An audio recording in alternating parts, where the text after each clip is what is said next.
Hey, what's up? I hope you're doing well and welcome back to the channel. This morning the official roadmap and blog post for Season 2 has been released, which gives us a ton of information about all of the new and maybe not so new content coming to the game on February the 15th. In this video we're going to go over all of the details, so let's get straight into it.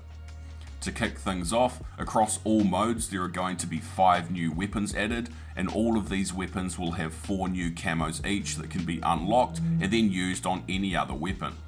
We've got the ISO Hemlock Assault Rifle, which will be unlocked through the Season 2 Battle Pass, and this weapon is described as a powerful and enhanced rifle, which is designed to take both 5.56 and subsonic ammunition. The second weapon, which is also unlocked through the Battle Pass, is the KV Broadside Shotgun. This weapon is a part of the Kastov Weapon platform and is described as being the fastest firing semi-auto shotgun. The third weapon is the returning dual codices from MW2 2019. These are described as a powerful melee weapon that will have a faster and further reaching lunge than the regular combat knife, but will have a slower sprint and strafe speed. This weapon will also be unlocked through the Season 2 Battle Pass.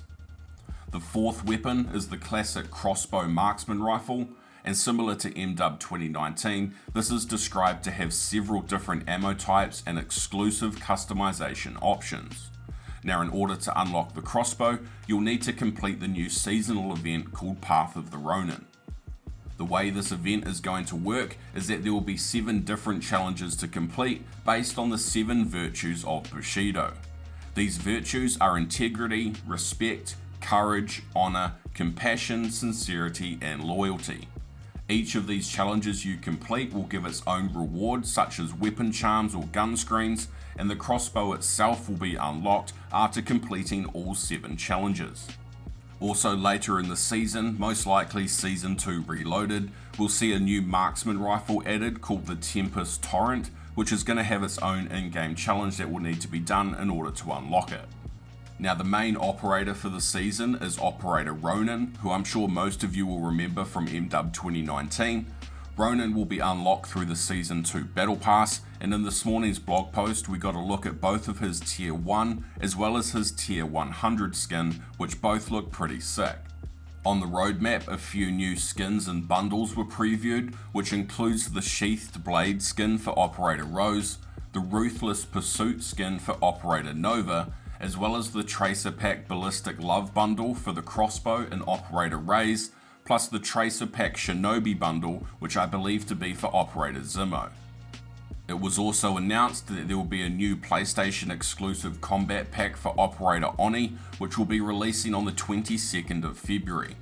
They previewed this skin for Oni, which is called Pyroclast, and also teased some of the bundle items, which includes the Oni Carver SMG blueprint, the Oni Slasher Assault Rifle blueprint, as well as a weapon charm, calling card, sticker and emblem. Moving on, at the start of Season 2, as expected, the prestige cap will be raised, meaning that we'll be able to rank up to level 500 or prestige 10. And there will be different sets of prestige challenges to complete as we rank up, as well as a free new blueprint to unlock for reaching max level 500. With this, also finally comes the addition of the combat record and leaderboards to Warzone, which will only display stats from Season 2 onwards. Anything you've done up until Season 2 won't be included. Speaking of Warzone though, obviously we're seeing the return of the Resurgence game mode, as well as the addition of Ashika Island. Now, it's been confirmed this morning that for Resurgence at the start of Season 2, we'll have access to solos, duos, trios and quads, and the game mode is going to work basically the same as it did in Warzone 1. If you die while one or more of your team members are alive, then there'll be a small countdown timer, and once it hits 0, you'll be respawned back into the game. This timer will get longer the closer you get towards the end game, and in the final few circles you won't be able to respawn this way, but your teammates will be able to buy you back from a buy station. A new addition to Resurgence this time around is what's being called Restore Honor. Basically what this means is that once a game, when you die, you'll drop a dog tag, and if you spawn back in and collect this tag, you'll be rewarded with a small amount of cash, as well as a UAV ping, which will mark any nearby enemies, as well as any loot crates in the area. Later in the season for Resurgence, there's going to be quite a lot of new additions coming, which include 2 new contracts. One is called Search and Seizure, which is basically like the Deliver Cargo contract from DMZ. You collect a marked SUV or a boat, and then you take it to the drop-off point while having to deal with AI enemies. The other contract is called Data Heist, and to me this basically just sounds like a jacked up version of an Intel contract. There will be 3 different data points on the map, and you'll need to capture each one like you would a domination point, all while taking out AI enemies. Once you've captured all 3, you'll be rewarded with loot that can include kill streaks and advanced UAVs. Other additions later in the season will be a new type of enemy AI, as well as these new things called redeployed drones. The new AI type is called the Rusher. This guy is going to carry a knife, pistol and mini smoke grenades, and as advertised he'll try and rush you. It is said in the blog post though that because he moves a lot faster than the other AI, he will have very low health, so he should be reasonably easy to take out. The redeployed drones will act similar to the redeploy balloons from Warzone 1. You can zip line up them and then fly across the map to reposition quickly, and the blog mentions that once the gas comes in and covers these drones, some of them will actually automatically reposition themselves back into the zone so that they can be used again. Finally, for Resurgence, they tease that there will be secrets to discover on Ashika Island, which more or less confirms that there will be a new Easter egg or multiple Easter eggs to complete, which hopefully will reward us with a new blueprint. Moving over to DMZ, we got our first look at the new bomb maker boss, who to be honest doesn't look anywhere near as badass as I was expecting him to be, and they didn't really go into any sort of detail about his unique mechanics that we'll have to deal with while trying to take him out. It was confirmed though that the bomb maker himself will be the one holding onto the new weapon case, so to unlock the new permanent rewards from DMZ, we'll have to take out the bomb maker and then extract with the weapon case. We also got a look at the updated caves area, which now includes the plane crash from the original MW2 Afghan map. A few more teasers and a new blog post about this plane crash is set to be released tomorrow.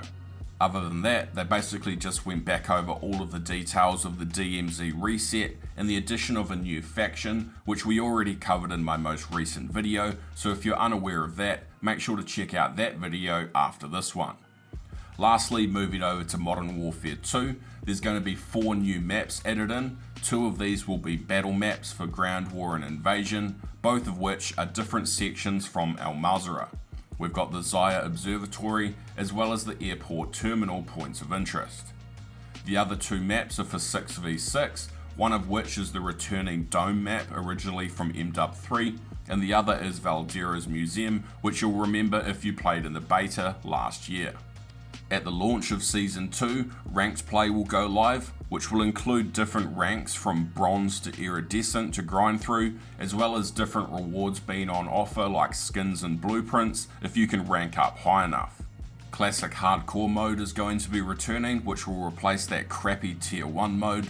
Grind from MW 2019 will be returning as well, which is basically like kill confirmed, but you have to collect tags and then deposit them to score points. And finally, 2 new party modes will be added, which are Gun Game and Infected. Later in the season, Drop Zone, All or Nothing and One in the Chamber will also be added to multiplayer. Finally, it's also been confirmed that the second raid episode will be releasing with Season 2 Reloaded, but no details about that and its rewards have been revealed as of yet. Now overall, there's lots of cool new things happening with Season 2, and I can't wait to get stuck in and bring you lots of informative and helpful videos around the new unlocks and challenge rewards. So if you're not already, please consider subscribing with notifications on to keep yourself up to date. And if you found some value in this video, please remember to leave a like down below. Alright, I'll catch you in the next one. You look after yourself and take it easy.